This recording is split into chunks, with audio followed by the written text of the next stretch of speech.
Hiya. Let's close out the heating and cooling phase change examples before they update the game with the new gas model and everything else changes. It's probably not going to change a lot, but it might change a lot. So in this example, we are heating this area and running this Stirling engine. The Stirling engine is not running so great, but we'll get to that in a minute. First, how does this work? Well, let's go outside.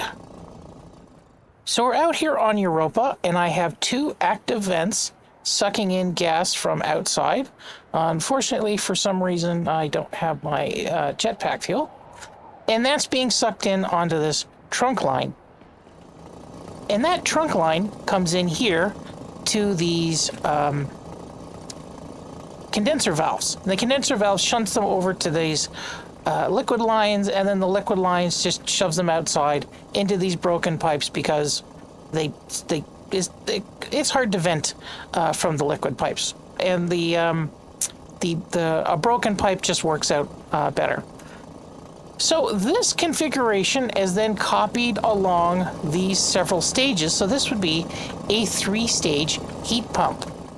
Over here is just a little bit of expansion so that we can have much more gas in the gas line than we do in the liquid line. And then we have our probes here to test everything. This is just for the wind tunnel. So these several vents are hooked up to one active vent over there just to perturb the air and make everything uniform.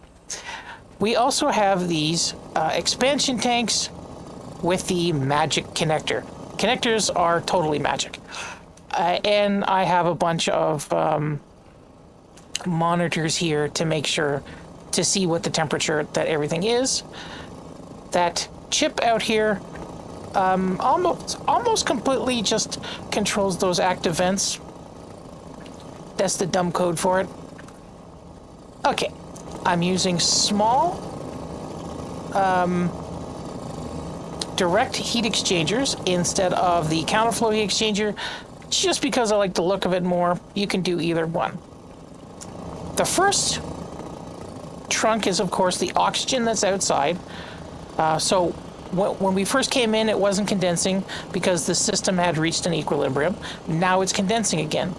This, in turn, warms, not cools, because when you condense, you release heat, create heat, however you want to call it, and it warms this volatile line. The volatiles then get sucked up into this, or just naturally flow into the expansion tank. Then it gets sucked back out. This cools this line down, which is then warmed up by this line, and is slammed into the gas line on this side, which again warms it up, and then any liquid gets shunted back over here. This is repeated on this line, which is polluted gas. And then that is repeated over here for nitrous oxide. Now, nitrous oxide is weird. I think there might be a bug with it. I'm not exactly sure. I'd have to look into the code, and I don't really want to. But when we get to this point, you can see that we have temperatures of up to 70 degrees here. And this 70 degrees is running this Stirling engine at about 1,000 watts. That's actually going up slowly over time. And it's just using the cold air in the room to drive itself, which over the past few seconds, minutes, however long it's been, has gone up by 3 degrees. I think it's minus 116 outside. No, it's minus 140. Sorry, so it's gone up quite a bit. So we can warm the room quite a bit faster if we wanted to. We can just we'll grab a non-insulated pipe. Actually, we'll grab an insulated pipe here, and let's put a few down. Okay, now we have something to strap onto. We will put down a radiator right there and right there. Okay. it is starting to cool down in there. You can see that the temperature is dropping. And this, oops. And it's starting to cool down in there. And this is one of the problems that I found with this gas. If we were to try to do this with the polluted gas, we would find that the temperature wouldn't drop as quickly. It seems like the nitrous oxide either has the wrong kilogram to mole density, or there's something wrong with the simulation or something, because even with very light pressure on thermal pressure on the nitrous oxide, it can bottom out completely. Now, this line doesn't need to be nitrous oxide. It can be polluted. If we look on the internal wiki here, we can see that the polluted oxygen can go all the way up to, turn it to Celsius. No, we want Celsius, not log. There we go. We can warm it all the way up to 150 degrees Celsius. And if we compare that to nitrous oxide, we can see that the crossover is at minus 22 degrees.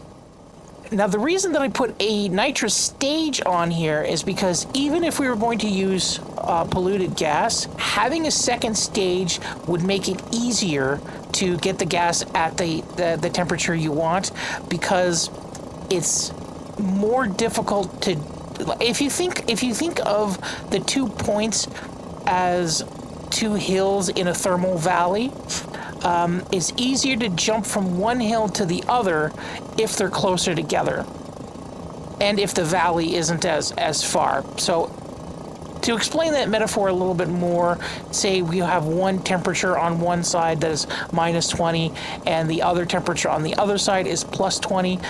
That's a space of 40 degrees, and you have a valley of 40 degrees. So to jump that 40 degrees is harder if you were going to minus 20, from minus 20 to minus 0. Then you have a valley of 20 degrees. And you have to kind of think of it in your head as if you're rolling a ball up that hill. And that's how much energy you would need to get it up that hill to the top of the valley. So the more peaks you have and the less distance you have to jump, the easier and more efficient these things become. I can't remember off the top of my... This is too sciencey, I know. I can't remember off the top of my head what the efficiency thing is, but if you were going to use a Peltier cooling device, which is completely different, but if you're going to use a Peltier cooling device, which uses electricity and metal differentials, different metals to cause a cooling effect, when you have to jump the gap more than like 4 or 6 degrees, your efficiency goes from like 95% down to like 30%. The wider the jump, the less efficient things are. So if you can set up a bunch of different stages, a whole crap load of different stages, this becomes even easier. You may not even need the pumps. The pumps here are just being used to speed stuff up. What else can you use this for? Well, if we turn this off here, turn you off like that, and we will get rid of these plates here, and then I will destroy all of these. Then we'll replace the pipes here.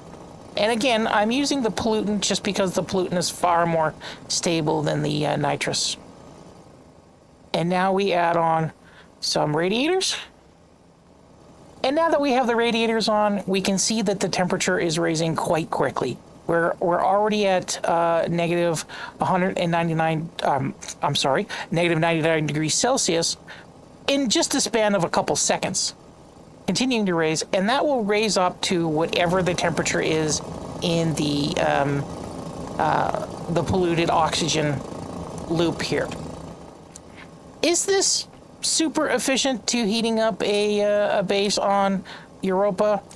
No. One of the reasons is because we get way more free electricity on Europa through the solar panels than you do with anything else. I have another test stand that I might publish that shows that the amount of solar forcing on Europa if you construct just a sealed box and you hit it with light rays, is about it's less than 10 watts in an entire day. But if you hang out an electric, a solar panel, you get something like 150. That's not super realistic. If we were restricted to the 3 watts, because you are super far away from the far away from the sun, this would be more practical, because we are using a lot of wattage with these turbo pumps, but if we just change them to pumps, or we design this a little better, right now I'm just trying to get it to go as fast as possible. With a few solar panels, we could increase our our heating capacity quite a lot. Let's look at it again over here. We can see that minus 112 degrees from minus 140 degrees just from 200 watts, just from those 2 active vents. If we were going to completely ignore these turbo pumps and make rooms to suck the air out of using an active vent or a powered vent, all of this would become much more efficient. These turbo pumps are scaled a lot more correctly. But that's it. That's the final thing that you can do with phase changes. You can heat stuff up. Right now we're at minus 86 degrees, and you can get it up to like 150 degrees fairly easily. And that's it. Bye.